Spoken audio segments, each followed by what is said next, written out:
नमस्कार माझ्या मित्रमैत्रिणींनो. Solving questions with Gauri ma'am या माझ्या यूट्यूब चॅनलवर तुमचं सगळ्यांचं स्वागत आहे. डॉक्टर होमी भाभा बाल वैज्ञानिक स्पर्धा या परीक्षेसाठी आपण तयारी करतो आहोत. या परीक्षेचे फॉर्म्स आता जूनमध्ये निघणारच आहेत.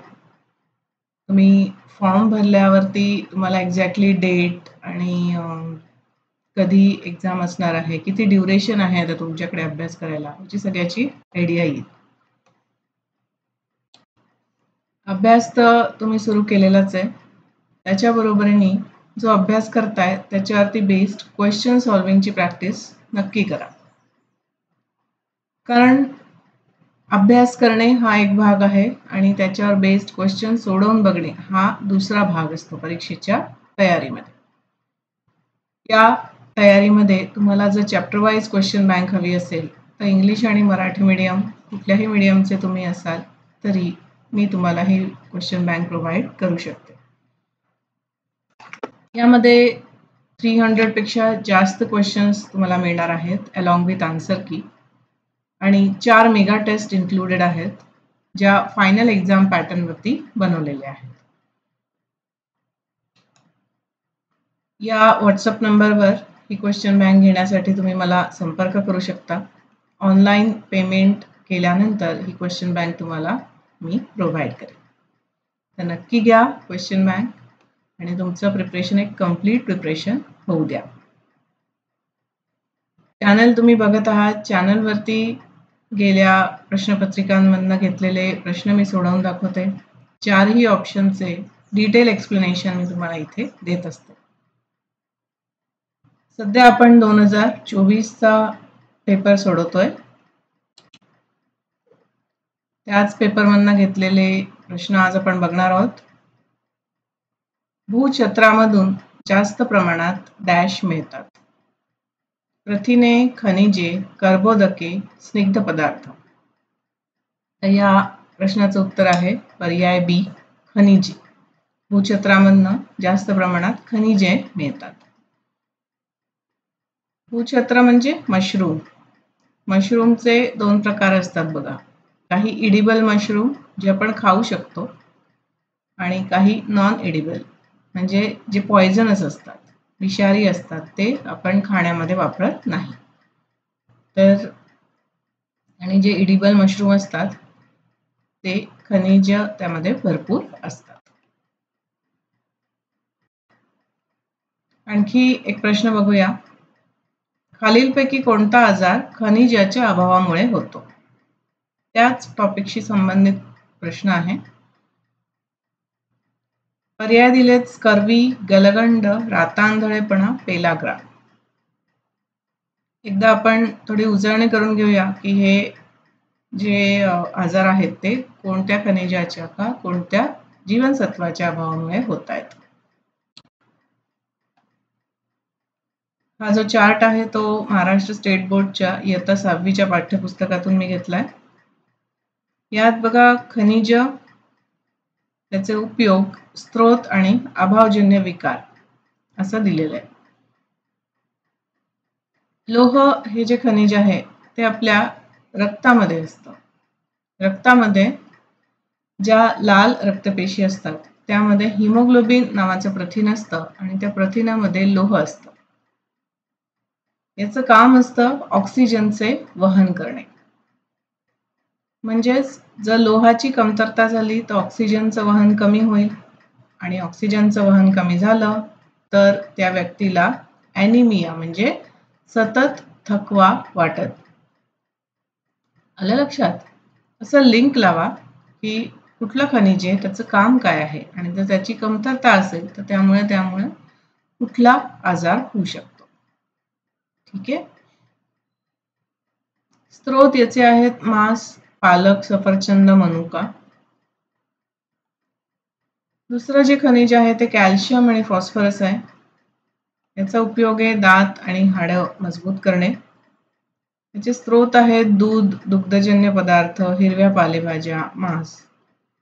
आणि याची जर कमतरता असेल तर नक्कीच दात खराब होतील, हाडं ठिसूळ कमकुवत होतील. हे सगळे याचे अभावजन्य विकार आहेत. नंतरचं खनिज आहे आयोडीन. आयोडीनचं काम काय आहे? वाढीचं नियंत्रण ठेवणं, शरीराच्या वाढीचं नियंत्रण ठेवणं हे आयोडीनचं काम आहे. आणि याच्याशिवाय शरीरात होणाऱ्या विविध रासायनिक क्रिया गतिमान करण्याचं काम सुद्धा आयोडीन करतं. आयोडीनची जर कमतरता असेल तर गलगंड नावाचा विकार होतो, जिथे इथे आपल्या मानेपाशी थायरॉइड ग्लँड असते इकडे, तर त्याला सूज येते, ती मोठी होते, असं इथे एक वाढ झालेली आपल्याला दिसते, ज्याला गलगंड असं म्हणतात. मनुका, बीन्स, मासे, मीठ, समुद्रातनं मिळणारे अन्नपदार्थ हे आयोडीनचे स्रोत आहेत. आपण आयोडीन युक्त मीठ नेहमी ऐकतो. आपल्या आहारामध्ये पण आपण आयोडीन युक्त मीठच वापरतो, त्याच्यामुळे आपल्याला आवश्यक तेवढं आयोडीन रोजच्या जेवणातनं मिळत असतं.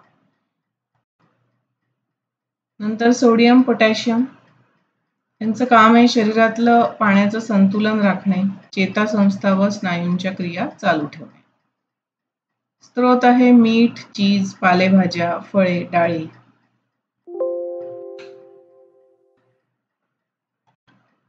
आणि याचा अभावजन्य विकार आहे स्नायूंची अकार्यक्षमता.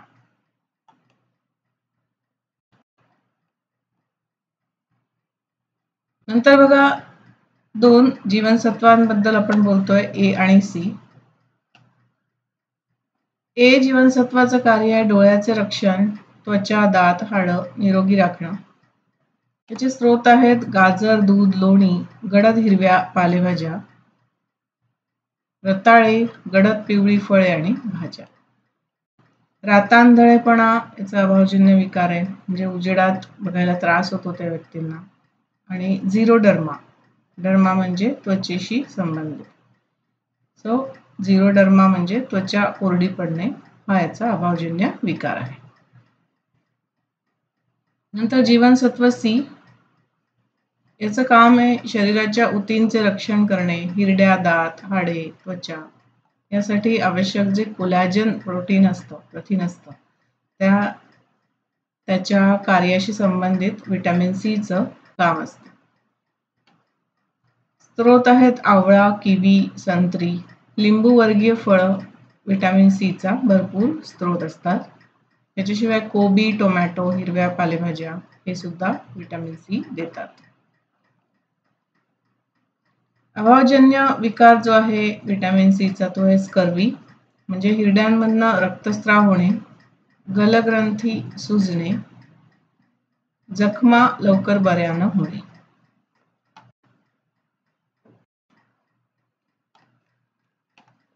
तर स्कर्वी, रातांधळेपणा आणि पेलाग्रा हे 3 जे अभावजन्य विकार आहेत ते जीवनसत्वाच्या अभावामुळे होत आहेत.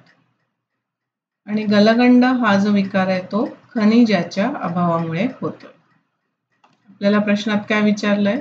खालीलपैकी कोणता आजार खनिजाच्या अभावामुळे होतोय? त्याचं उत्तर येईल गलगंड. ओके, लक्षात आलं?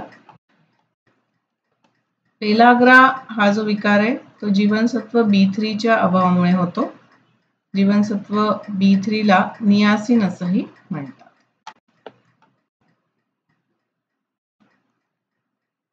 आणखीन एक सोपा प्रश्न बघूया.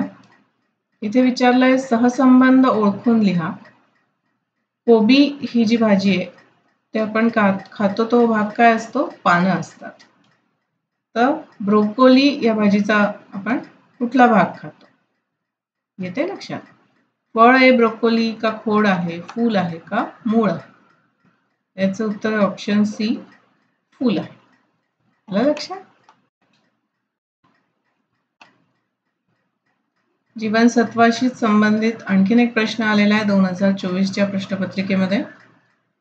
लोणी, गाजर, लाल भोपळा, टोमॅटो हे पदार्थ डॅश जीवनसत्वाचे चांगले स्रोत आहेत. जीवनसत्व सी, जीवनसत्व बी, जीवनसत्व डी का जीवनसत्व ए? त्याचं उत्तर आहे जीवनसत्व डी, पर्याय सी.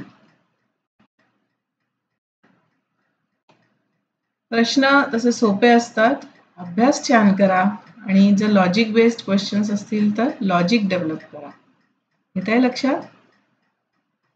प्रश्न सोडवत राहिल्यामुळे तुमचा अभ्यास हे चांगला होतो. प्रश्न सोडवल्यानंतर चारही पर्यायांचं एकदा पुन्हा वाचन करा.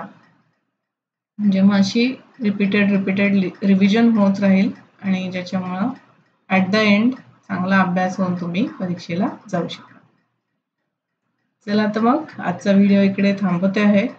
चॅनलला लाईक, शेअर, सबस्क्राईब करायला अजिबात विसरू नका. आणि तुम्हालाही कुठल्या क्वेश्चनचा आन्सर हवा असेल तर मला व्हॉट्सअपच्या थ्रू तुम्ही कळवू शकता. All the best. Thanks for watching.